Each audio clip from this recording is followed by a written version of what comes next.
ഇവിടെ നമ്മുടെ അയലോകത്തുള്ള ഷായിച്ചേട്ടൻ ചീനവല സെറ്റപ്പിൽ ഒരു വലയിട്ട് വെച്ചിട്ടുണ്ട്. എന്നാൽ കോരുവല എന്നോ ഒക്കെ പറയും ഇവിടെ. നമ്മുടെ നാട്ടിലെ പ്രധാന മീൻപിടുത്തക്കാരനാണ് ഷായിച്ചേട്ടൻ. ഞാൻ ആദ്യമായിട്ടുണ്ട് പക്ഷേ ഇങ്ങനത്തെ ഒരു സെറ്റപ്പിലൂടെ വല കണ്ടിട്ടുണ്ട്. വീശുവല കണ്ടിട്ടുണ്ട്, ഈ ഉടക്ക് വല അങ്ങനെയൊക്കെ മീനെ ഓടിച്ച് കയറ്റുന്നതൊക്കെ കണ്ടിട്ടുണ്ട്. ആദ്യമായിട്ടാണ് ഇങ്ങനത്തെ സെറ്റപ്പിൽ ഈ സാധനം കണ്ടിട്ടുള്ളത്. ഏതായാലും കുറേ മീനുണ്ടായിരുന്നു, 1 കിലോയോളം മീനുണ്ടായിരുന്നു അതിനകത്ത്, കുറേ ഞണ്ടും.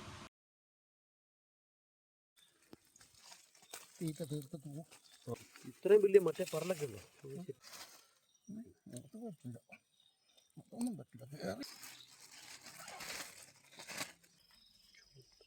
ഷായിച്ചേട്ടൻ്റെ വക സമ്മാനം.